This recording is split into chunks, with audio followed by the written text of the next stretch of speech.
Super 100 competitive classes में एक बार पुनः हम आपका क्रांतिकारी हार्दिक अभिनंदन करते हैं। आज का क्लास आपके लिए काफ़ी इंफॉर्मेटिव होने वाला है। वह क्लास होगा प्रति सप्ताह पर आधारित और इसका ढेर सारा क्लास हम दे चुके हैं। तो चलिए कुछ टॉपिक लिखते हैं, फिर कुछ सवाल यहाँ पर रखते हैं, उसका सॉल्यूशन आपके समक्ष रखते हैं। प्रतिशत प्रतिशत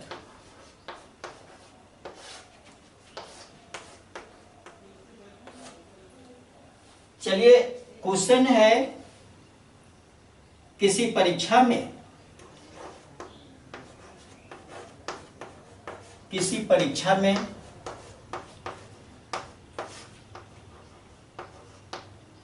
कोई परीक्षार्थी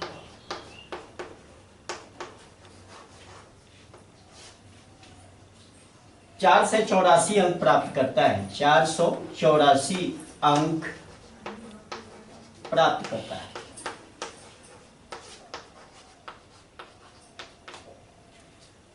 है और 11 अंक से अनुत्तीर्ण हो जाता है और 11 अंक से अनुत्तीर्ण हो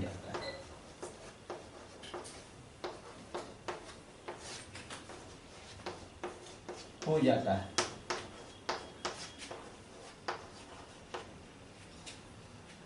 अगर पास होने का, अगर उत्तीर्ण होने का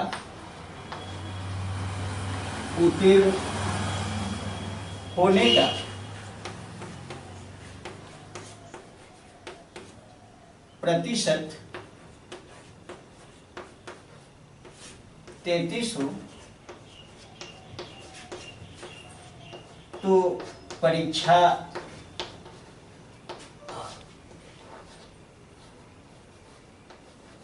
का पूर्णांक क्या है? यह परीक्षा कितने महत्तम अंकों की है? यहाँ पूर्णांक पूछा जा रहा है कि कितने नंबर की परीक्षा हुई। अब यहाँ पर आपको यह देखना है कि अंक लाया है 484 और फेल हो गया है, अनुत्तीर्ण हो गया है 11 अंक से। तो पास करने के लिए अंक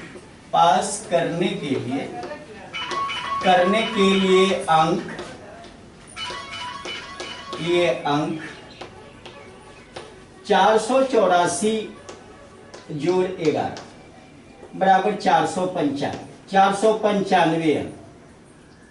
अब यहाँ पर 495 अंक जो है वह क्या है? 33%। पहले शॉर्ट देख लेते हैं, ट्रिक ही देख लेते हैं। अब जरा गौर करिए कि ये पास के लिए प्रतिशत कितना है? प्रतिशत है 33। अब 33% है पास होने के लिए, तो हम लिख सकते हैं, अगर ट्रिक जानना चाहते हो तो 33% बराबर 495। अब यहां 100% अगर आप निकाल लिया तो आराम से निकल जाएगा आपका। तो 33 का कै गुना 495 होता है? तो 15 गुना। तो 100 का 15 गुना, इसी 100 का 15 गुना हम निकालेंगे और 15 गुना निकालेंगे तो 1500 आंसर हो जाएगा। तो ये आपका रहा आंसर, माने परीक्षा जो है वह 1500 अंकों की है। स्पष्ट हो गया? थोड़ा सा भी प्रॉब्लम नहीं। अगर यहां दिक्कत आपको पहुंचे तो इसी चीज को लिखने के लिए आप लिख सकते हो 33% बराबर 495, 1% बराबर 495 बटा 33 और यही काट दोगे तो 15 आएगा। अब इसलिए आपको 100% 100% आपको निकालना है, तो 15 गुना 100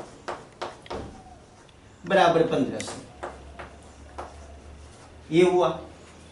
अगर मान लो कि यूनिटरी मेथड पर लेके आपको चलना है, तो आप क्या देख रहे हो इसमें, चूंकि 33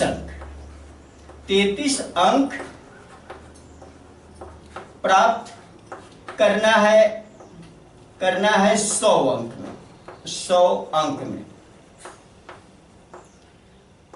इसलिए एक अंक प्राप्त करना है कितना, 100/33। इसलिए 495 अंक अगर प्राप्त करता है तो क्या होगा, 100/33 गुना 495, फिर वही 33 से कट जाएगा, 495 15 बार और 1500 आंसर, 1500।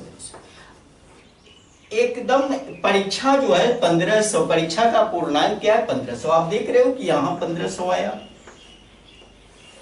तरीका जो भी हो, जो आपको एक्सेप्ट करना है आप कर सकते हो।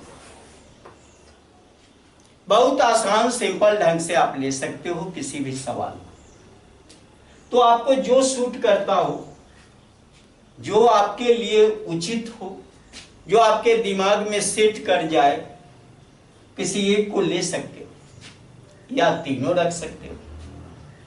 अब इस पर मैं दूसरा सवाल लेता हूं।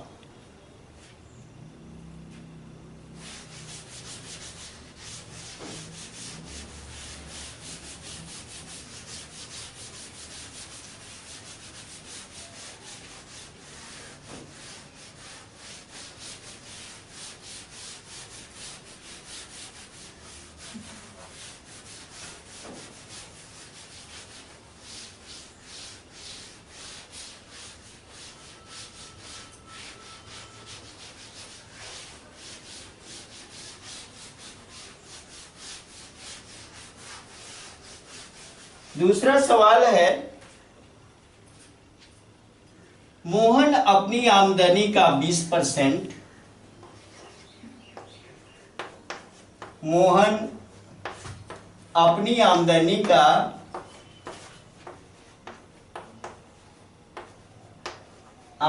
का 20% मकान किराए पर, मकान किराए पर, शेष का 50% भोजन पर, शेष का 50% भोजन पर,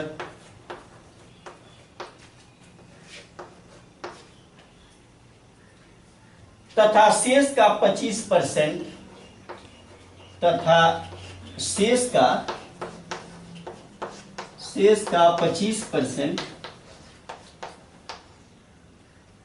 कपड़े पर खर्च करता है, कपड़े पर खर्च करता है, खर्च करता है। यदि उसके पास 300 रुपया बचते हैं, यदि उसके पास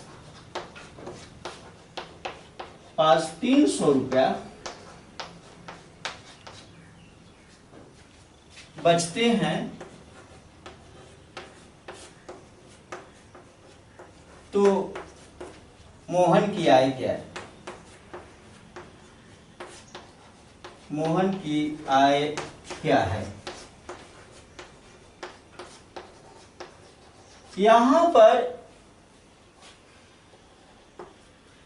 पर देखते हैं कि भाई 20% अपनी कुल आमदनी का, मान लो कि अगर 100 रुपया अगर कुल आमदनी है, तो उसका 20% मकान किराए पर, मतलब 20 रुपया मकान किराए पर खर्च कर दिया, तो शेष कितना बचा, 80 रुपया इस शेष बचे। अब कहा कि शेष का अब 20 रुपया तो खर्च हो गया, 20% यानी 100 रुपया टोटल था, 20 रुपया खर्च हो गया। 20 रुपया कौन चीज पर खर्च कर दिया? मकान किराए पर। 80 रुपया बच गया। अब शेष तो 80 रुपया बचा। अब 80 रुपया का कितना परसेंट भोजन पर किया? 50%। तो 80 गुना 50/100 यानी 80 गुना 50/100 40 रुपया। अब ये 40 रुपया, 40 रुपया कौन चीज पर? 40 रुपया या 40% 100 में अगर लेकर चल रहे तो आप परसेंट भी बोल सकते हो। 100 का मामला अगर लेकर चल रहे हैं तो आप बोल सकते हो परसेंट। 40 रुपया खर्च कर दिया, कितना? कौन चीज पर? तो भोजन पर। ये भोजन पर है। और 20 रुपया कौन चीज पर खर्च किया है? मकान किराए पर। अब यहां 40 का शेष का, फिर कहा कि शेष का यानी 40 रुपया का कितना परसेंट? ये 25% ये खर्च कर दिया। 25% का मतलब हम बार बार बताते हैं कि परसेंट का जहां भी दिया हुआ उसका बटा 100 करना। 25% ये कर दिया कौन चीज पर? तो कपड़े पर। तो कपड़े पर तो ये कितना हो जाएगा? 25 चौका 100 और ये 10 यानी 10 रुपया का 10 रुपया। अब देखो यहां पर आपको 20 रुपया टोटल कितना हुआ? तब 20 रुपया तो खर्च कर दिया। 100 रुपया था, 100 रुपया था इनकम। अब 20 रुपया पहले तो किराए पर और उसके बाद 40 रुपया भोजन पर, उसके बाद 10 रुपया ये यहां पर कपड़े पर अगर खर्च करता है तो कितना हो जाता है टोटल? 40 अभी 60 है, 10 70 100 ये घटा लेंगे। 100 घटाओ 70। अब 100 घटाओ 70 मतलब 30% अब उसके पास इनकम बचा हुआ 30%। अब 30% अगर बचा है, बचत है उसके पास, तो 30% बता रहा है कितना? 300 के बराबर। तो हम यहां लिख सकते हैं कि 30% अगर 300 के बराबर है तो 100% कितना होगा? अब यहां पर देखो 30 का कितना गुना 300 होता है? तो 10 गुना 10। तो 100 का भी 10 गुना ही लाएंगे, गुना 10। अगर 10 से इसमें गुना कर दिया तो कितना हो जाएगा? 1000। 1000 रुपया मोहन के आमदनी। बिल्कुल सिंपल ढंग से। एक बात, अगर ये चीज आपको इतना करने की आवश्यकता नहीं है, इतना करना नहीं है, ये तो दिखाया गया, आपको बताया गया। आपको यहां दिमाग में रखना है कि 100 रुपया अगर मान लो कि 100% कोई इनकम करता है, उसकी पूरी आमदनी होती है, पूरी आमदनी को 100% कर 20% मकान किराया तुरंत 20 दिमाग में ही घटा लेना है। 80 रुपया बचा, 80 का 40% 50%। 80 का 50% का मतलब होता है 1/2। 80 का 1/2 40 रुपया। 40 रुपया वो खर्च कर दिया भोजन पर, तो 80 में से 40 निकल गया तो बच गया 40। और 40 का 25%, किसी का 25% 1/4 होता है, तो 40 का 25% 1/4, 40 गुना 25/100 करोगे या 40 गुना 1/4 करोगे, तो 10 घट गया।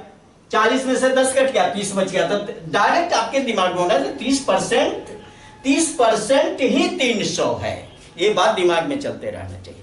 30% अगर 300 है तो 30 का 10 गुना 300 होता है, तो 100 का 10 गुना कितना होगा? तो 1000। उसकी आमदनी 1000 रुपया। बिल्कुल सिंपल और आसान तरीका।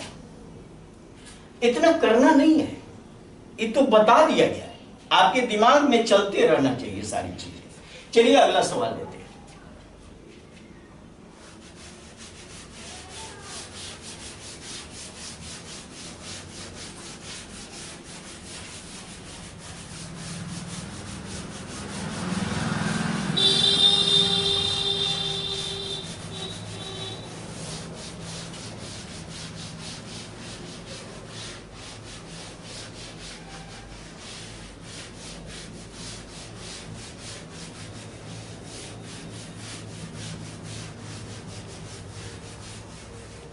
अगला सवाल है यहां पे,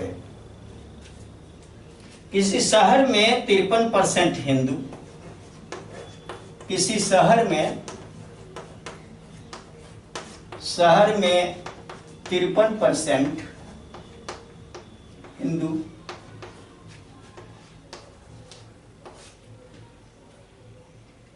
39% मुस्लिम, 39%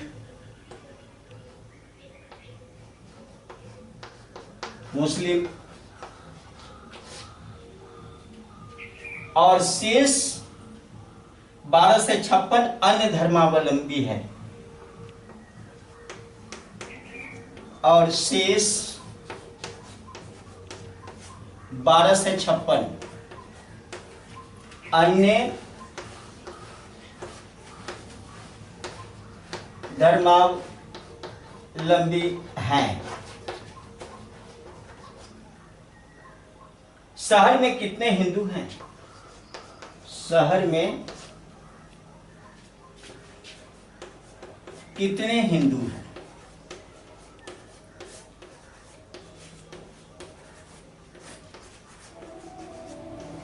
अब यहां पर हम देखते हैं कि 53% हिंदू, 39% मुस्लिम और शेष 12 से 56 अन्य धर्मावलंबी। अब यहां हमको अन्य धर्मावलंबी कितने हैं डायरेक्ट हम निकाल लें। अन्य धर्मावलंबी बराबर 100 माइनस, अब हिंदू और मुस्लिम 53 जोड़ 39,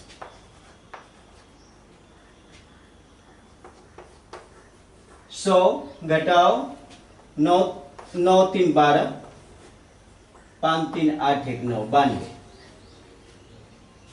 9 9 3 12, 5 3 8 1 9, 92। 8% अन्य धर्मावलंबी है। मात्र यहां पर आप देख रहे हो कि 8%, ये घटाओगे तो 8% ही आएगा। 8% अन्य धर्मावलंबी है। और उसकी संख्या कितनी है? संख्या है 1256। संख्या अन्य धर्मावलंबी की संख्या है 1256। अब 1256 है संख्या, तो हम कह सकते हैं कि 8% बराबर 1256, इसलिए 1% बराबर 1256/8। 8 से काट दो, 8 एक बार 4 45, 8 पचे 40, 8 पचे 40, 8 सते 56, 157 बार में कटा। और फिर अगर इसका 100% हम निकाल लें तो 100% निकालेंगे तो 157 गुना 15,700 है। 15,700 ये पूरी जनसंख्या हो, पूरा पॉपुलेशन हो गया। लेकिन यहां खोज क्या रहा है? हिंदू की संख्या। अब यहां पर देख लो हिंदू कितने हो गए? हिंदू हो जाएंगे 15,700। 15,700 गुना कितना है? 53%, 53/100, 53/100। 2 जीरो से 2 जीरो कट गया। 157 में 53 से आप गुना कर लीजिए। 157 53 से गुना करना। 7 3 21, 15 3 45 और 2 47, 5 7 35, अब 15 पचे 75 और 3 78,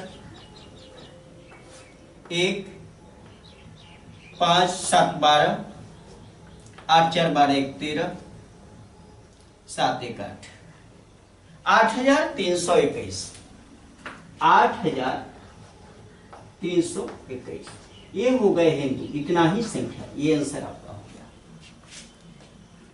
आपको यह देखना है कि भाई अब यहां पर आपने देखा कि 53% हिंदू है। 53% मतलब कुल आबादी का, कुल जनसंख्या का। यहां भी 39% है मुस्लिम, यानी कुल जनसंख्या का 39। और शेष जो ये 100 में दोनों का ऐड को सब्ट्रैक्ट करेंगे यानी घटाएंगे तो वो परसेंट होगा 1256 के बराबर, जो अन्य धर्मावलंबी है। तो हमने पहले 100% पूरी की पूरी जनसंख्या, पूरी आबादी को निकाल लिया और उसी का 53% यहाँ पर दे दिया कि हिंदू इतना ही है। कभी मुस्लिम का पूछे तो ये 15,700 गुना 39/100 करोगे तो मुस्लिम की संख्या आ जाएगी। इस तरह से आप निकाल सकते। चलिए अगला सवाल।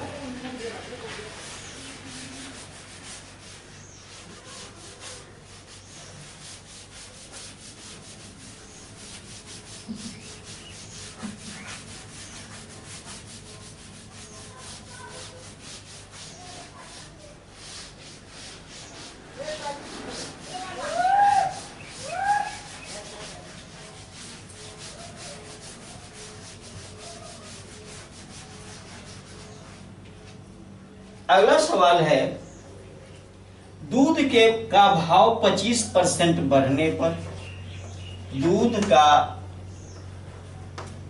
भाव 25% बढ़ने पर अब 5 रुपए लीटर है। अब 5 रुपए लीटर है। 5 रुपए लीटर। तो बताएं कि पहले, तो बताएं कि पहले 16 लीटर दूध का दाम क्या था। अब यहां पर 16 लीटर दूध का दाम पूछा है कि अब ये बढ़ोतरी वाला नहीं, पहले वाला। अगर मैं आपसे बात करूं, थोड़ा सा इसको देख लूं कि अब और पहले। अब का मतलब कि वर्तमान में, अभी कहा कि 25% बढ़ गया, तब 25% बढ़ गया कि जिस दूध का मूल्य रहा होगा, 25% बढ़ने से अगर पहले 100 रुपया उसी का दूध का मूल्य अगर पहले था, तो अब 25% बढ़ने पर 125 रुपया हुआ। बढ़ोतरी हो गई 25%। पहले 100 था तो अब 125 आ गया। अगर मैं इसी को ले लेता हूं, यही पॉइंट बना लेता हूं कि 125 रुपया अभी का जो मूल्य है वो पहले वाला 100 रुपया है, तो 1 रुपया का क्या होगा, 1 रुपया अगर अभी का है तो 100/125। अगर अभी का 5 रुपया है, अभी का अगर 5 रुपया है तो पहले का क्या होगा, 100/125 गुना 5 ये होगा। तो अब पहले वाला मूल्य हमको पता चल जाएगा कि अगर अभी 5 रुपए लीटर है तो पहले कितने रुपए लीटर था, तो ये पता चल जाएगा। 25 से काटो, 25 चौका 100, 25 पंचे 125 और 5 से 5 कट गया तो बराबर 4 रुपए। अब ये 4 रुपए लीटर था पहले, लेकिन यहां 16 लीटर का कीमत पूछ रहा है। 16 लीटर का कितना होगा, 4 गुना 16 यानी 16 चौका 64 रुपया। बहुत आसान है, सिंपल है। यही ध्यान देना है कि भाई पूछा क्या जा रहा है, दिया हुआ क्या है और पूछा क्या जा रहा है, आपको कौन निकालना है। जो निकालना है उसको बाद में रख दो, आराम से निकल जाता है। और ये बात दिमाग में रखना।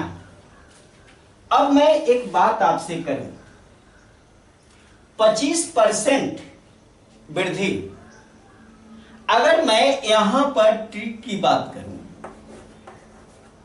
तो इसमें क्या इतना लिखने की आवश्यकता आपको नहीं है। यहां पर देखोगे कि 25% वृद्धि, 25% प्रेजेंट में वृद्धि हो गई, तो प्रेजेंट में ये 25% का 100 में ही 25 रुपया बढ़ी, तो अब मूल्य 125 रुपया और पहले 100 रुपया। अब ये बात बताइए कि 25% बढ़ने से मूल्य 5 रुपया, तो पहले तो जरूर कम रहा होगा। बढ़ोतरी मूल्य अगर 5 रुपया है तो पहले का मूल्य क्या होगा, कम होगा। तब कम होगा तो ये मामला 125, 25% बढ़ना तो 125 और 100 के बीच में मामला, और इसी का अनुपात बनता है, इसी का फ्रैक्शन बनता है। तो फ्रैक्शन बनता है तो कम कैसे होगा, 100 और 125 की गणना करना है कि अनुपात किस तरह का अनुपात बनाए कि फ्रैक्शन सुटेबल हो।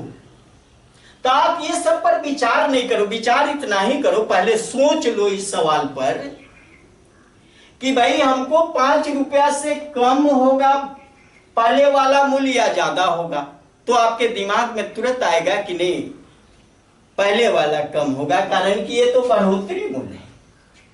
तब पहले वाला जब कम होगा तो उस कंडीशन में अंश कम हर ज्यादा होगा। बस इतने बात दिमाग में, अनुपात उसी तरह से सेट करना है।